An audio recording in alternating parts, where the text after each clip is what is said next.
ಎಲ್ಲರಿಗೂ ನಮಸ್ಕಾರ. ತುಂಬ ಶೆಕೆ. ಈ ಶೆಕೆಗೆ ಮಸಾಲ ಭರಿತ ಪದಾರ್ಥಗಳನ್ನು ಮಾಡಲಿಕ್ಕೆ ಸಹ ಕಷ್ಟ, ಅದನ್ನು ತಿನ್ನಲಿಕ್ಕೆ ಸಹ ಬಹಳ ಕಷ್ಟ ಆಗ್ತದೆ. ಯಾಕೆ ಹೇಳಿದರೆ ಮಸಾಲೆ ತಿಂದ ಕೂಡಲೇ ಹೊಟ್ಟೆಯಲ್ಲಿ ಏನೋ ಒಂದು ಥರದ ಅನುಭವ ಆಗ್ತದೆ. ಹಾಗಿರುವಾಗ ದೇಹ ತಂಪಾದ ಏನಾದರೂ ಒಂದು ಪದಾರ್ಥವನ್ನು ಕೇಳ್ತದೆ. ಅಂಥದ್ರಲ್ಲಿ ಈ ಸೌತೆಕಾಯಿಯನ್ನು ನಾವು ಥರದಲ್ಲಿ ಉಪಯೋಗಿಸ್ಬೋದು. ಅದು ಸಹ ಈ ಮಂಗಳೂರು ಸೌತೆಕಾಯಿ ಅಲ್ಲ, ಹೀಗೆ ಸಿಕ್ಕುವಂತಹ ಕುಕುಂಬರ್, ಅದರಲ್ಲಿ ನೀರಿನ ಅಂಶ ತುಂಬ ಇರ್ತದೆ. ಹಾಗಾಗಿ ಅದನ್ನು ಹೀಗೆ ಖಾಲಿ ಕಟ್ ಮಾಡಿಸಿ ತಿಂದ್ಕೊಳ್ಬೋದು. ಇವತ್ತಿನ ನಮ್ಮ ರೆಸಿಪಿ ದೇಹಕ್ಕೆ ತಂಪನ್ನು ಕೊಡುವಂತಹ ಮುಳ್ಳು ಸೌತೆಯ ರೆಸಿಪಿ. ಅದಕ್ಕೆ ಸ್ವಲ್ಪ ಮೊಸರನ್ನು ಸಹ ಸೇರಿಸಿದರೆ ಇನ್ನೂ ಸಹ ತುಂಬ ಟೇಸ್ಟಿಯಾಗಿ ಬರುವಂಥದ್ದು. ಹಾಗಾದರೆ ಯಾರೆಲ್ಲ ನನ್ನ ಚಾನಲನ್ನು ನೋಡ್ತಿದ್ದೀರಿ, ಯಾರೆಲ್ಲ ಇನ್ನೂ ಸಬ್ಸ್ಕ್ರೈಬ್ ಮಾಡಿಲ್ಲ, ದಯವಿಟ್ಟು ಸಬ್ಸ್ಕ್ರೈಬ್ ಮಾಡಿ ಸಪೋರ್ಟ್ ಮಾಡಿ ಅಂತ ಹೇಳುತ್ತಾ ಬನ್ನಿ ಯಾವ ರೀತಿಯಲ್ಲಿ ಈ ಒಂದು ರೆಸಿಪಿಯನ್ನು ಮಾಡೋದನ್ನು ನೋಡೋಣ. ನಮಸ್ತೆ ಮಿತ್ರರೇ. ಈ ಬೇಸಿಗೆಗೆ ಏನು ಈ ಮಸಾಲ ಪದಾರ್ಥ ಹೆಚ್ಚಿರುವಂಥ ವಸ್ತುಗಳನ್ನು ತಿನ್ನಲಿಕ್ಕೆ ಆಗದಾಗ ನಾವೀಗ ಖಂಡಪಟ್ಟೆ ಈ ಏಪ್ರಿಲ್ 25 ನಂತರ ಶೆಕೆ ಭಯಂಕರ ಶುರುವಾಗಿದೆ ಇಲ್ಲಿ ಕರಾವಳಿ ಭಾಗದಲ್ಲಿ. ಅದಕ್ಕೆ ಸೌತೆಕಾಯಿಯ ಒಂದು ರೆಸಿಪಿ ಮಾಡೋಣ. ಸೊ ಇದನ್ನು ಸ್ವಲ್ಪ ಮಜ್ಜಿಗೆಯನ್ನು ಅಥವಾ ಮೊಸರನ್ನು ಸ್ವಲ್ಪ ಕರೆದಿಟ್ಟುಕೊಂಡಿದ್ದೇನೆ. ಇದು ಪಕ್ಕದಲ್ಲಿ ಇಟ್ಕೊಳ್ಳೋಣ.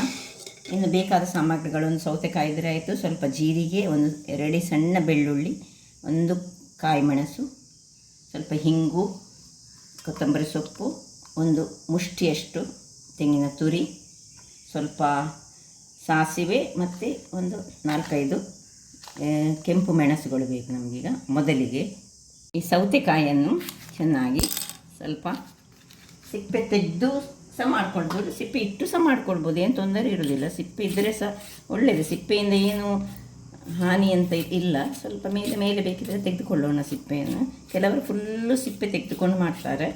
ನಾವು ಹೆಚ್ಚಾಗಿ ಕರಾವಳಿಗರು ಯಾವುದೇ ಒಂದು ಸಲಾಡ್ ಮಾಡುವಾಗ ಸಹ ನಾವು ಸಿಪ್ಪೆಯನ್ನು ಈ ಮಂಗಳೂರು ಸೌತೆಕಾಯಿಯ ಸಿಪ್ಪೆಯನ್ನು ನಾವು ತೆಗಿತೇವೆ, ಇದರ ಸಿಪ್ಪೆಯನ್ನು ತೆಗೆಯೋದಿಲ್ಲ ನಾವು.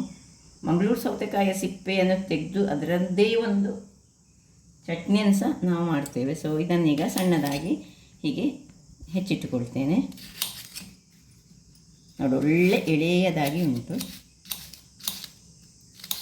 ಇನ್ನು ಮಿಕ್ಸಿ ಜಾರಿಗೆ ಎಷ್ಟು ಬೇಕು ನಿಮಗೆ ಸೌತೆಕಾಯಿ ಇಷ್ಟನ್ನು ಹಾಕಿ ಇದನ್ನು ಸ್ವಲ್ಪ ಮತ್ತೆ ತುರಿದಿಟ್ಟುಕೊಂಡು ಅದಕ್ಕೆ ಸೇರಿಸಿದರೆ ಸಹ ಒಳ್ಳೆಯದಾಗ್ತದೆ. ಸೊ ತುದಿ ಮತ್ತು ಇದನ್ನು ಸ್ವಲ್ಪ ನಾವು ಹಾಕ್ಕೊಳ್ಳೋಣ. ಉಳಿದದೊಂದು ಭಾಗ ಇಟ್ಟುಕೊಂಡು ಅದನ್ನು ಸ್ವಲ್ಪ ತುರಿದು ಅದಕ್ಕೆ ಹಾಕಿದರೆ ಸಹ ಮತ್ತೆ ಚೆನ್ನಾಗಿ ಬರ್ತದೆ. ಈಗ ಇಷ್ಟನ್ನು ನಾವು ಒಂದು ಮಿಕ್ಸಿ ಜಾರಿಗೆ ಹಾಕ್ಕೊಂಡು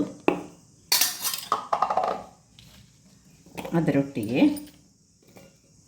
ಸ್ವಲ್ಪ ಕೊತ್ತಂಬರಿಯ ಸೊಪ್ಪು, ದಂಟು ಸಹಿತ ಹಾಕ್ಕೊಳ್ಳೋಣ. ಬೇಡದಿದ್ದರೆ ಸ್ಕಿಪ್ ಮಾಡ್ಬೋದು. ದಂಟಿನಲ್ಲಿ ಸಹ ಅತ್ಯಂತ ಒಳ್ಳೆ ಪೋಷಕಾಂಶಗಳು ಉಂಟಂತ ಹೇಳ್ತಾರೆ, ಅದರಿಂದಾಗಿ ದಂಟಿನೊಟ್ಟಿಗೆ ಹಾಕಿದರೆ ಸಹ ಒಳ್ಳೆಯದೇ. ಈಗ ಬೇಗ ಹಾಳಾಗ್ತದೆ. ಇನ್ನು ಜೀರಿಗೆ ಮತ್ತು 2 ಬೆಳ್ಳುಳ್ಳಿಯನ್ನು ಹಾಕ್ಕೊಳ್ತಿದ್ದೇನೆ, ಒಂದು ಕಾಯಿ ಮೆಣಸು, ಇನ್ನು ಸ್ವಲ್ಪ ಸುರಿಗೆ ತೆಂಗಿನಕಾಯಿ ಹಾಕಿ ಒಮ್ಮೆ ಗ್ರೈಂಡ್ ಮಾಡಿ ಪುನಃ ಇನ್ನೊಮ್ಮೆ ಸ್ವಲ್ಪ ಅದು ನೀರಾಗ್ತದಲ್ಲ, ಆಮೇಲೆ ನೀರು ಹಾಕ್ಕೊಳ್ಳೋದು ಬೇಡ. ಪುನಃ ಇಷ್ಟು ತೆಂಗಿನಕಾಯಿಯನ್ನು ಹ್ಯಾಂಡ್ಫುಲ್ ಆಫ್ ತೆಂಗಿನಕಾಯಿ ಬೇಕು ಹಾಕ್ಕೊಳ್ಳೋಣ. ಇಷ್ಟು ಗ್ರೈಂಡ್ ಆಗುವಾಗ ಉಳಿದ ತೆಂಗಿನ ತುರಿಯನ್ನು ಸಹ ಇದಕ್ಕೆ ಹಾಕ್ಕೊಂಡು ನೋಡಿ, ಏನು ನೀರು ಹಾಕ್ಕೊಳ್ಳಿಲ್ಲ ನಾವು. ಇನ್ನು ಸ್ವಲ್ಪ ಇದಕ್ಕೆ ಉಪ್ಪನ್ನು ಹಾಕ್ಕೊಂಡು ಗ್ರೈಂಡ್ ಮಾಡಿಕೊಳ್ಳೋಣ.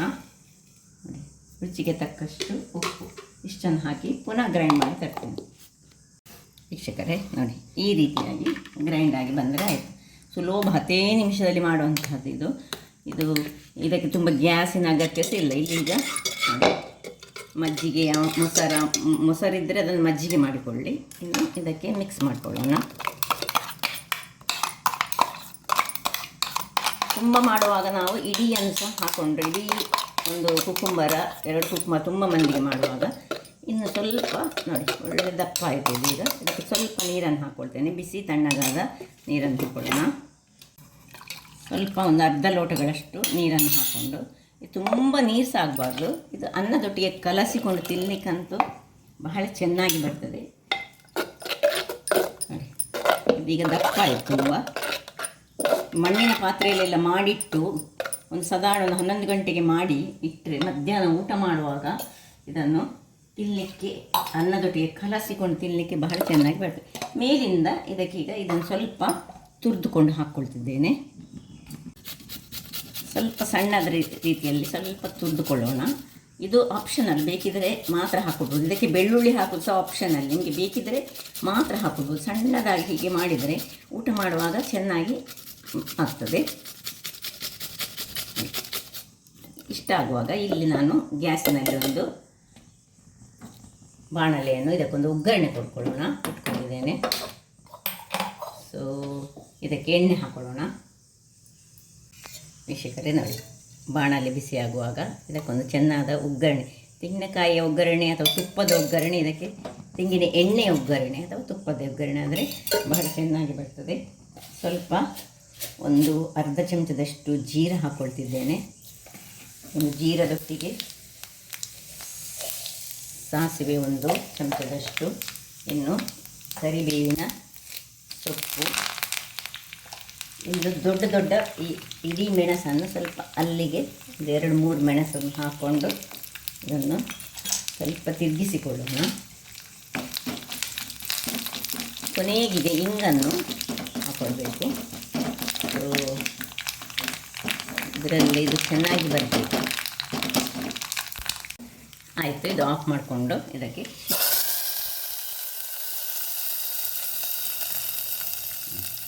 ರುಚಿಯಾದ ಆರೋಗ್ಯಕ್ಕೆ ಬಹಳ ಉತ್ತಮವಾದ ಈ ಸಮ್ಮರ್ ಸೀಸನ್ಗೆ ಹೇಳಿ ಮಾಡಿಸಿದಂತಹ ಒಂದು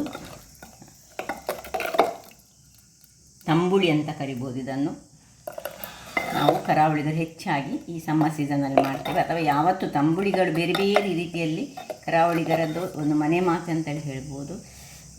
ಏನು ಊಟದೊಟ್ಟಿಗೆ ಒಂದು ತಂಬುಳಿ ಉಂಟು ಹೆಚ್ಚಾಗಿ. ಇದು ಬಹಳ ಚೆನ್ನಾಗಿ ಬರ್ತದೆ. ಹಾಗಾದರೆ ನೋಡಿದ್ರಲ್ಲ ವೀಕ್ಷಕರೇ, ನನ್ನ ಈ ಕುಕಿಂಗ್ ಚಾನಲ್ ನಿಮಗೆ ಇಷ್ಟ ಆದರೆ ಬೋಳೂರು ಸುವರ್ಣ ಚಾನಲನ್ನು ಲೈಕ್ ಮಾಡಿ, ಶೇರ್ ಮಾಡಿ ಹಾಗೂ ಸಬ್ಸ್ಕ್ರೈಬ್ ಮಾಡಿ, ಹಾಗೂ ನನ್ನ ಇನ್ಸ್ಟಾಗ್ರಾಮ್ ಪೇಜನ್ನು ಫಾಲೋ ಮಾಡಿ. ಧನ್ಯವಾದಗಳು.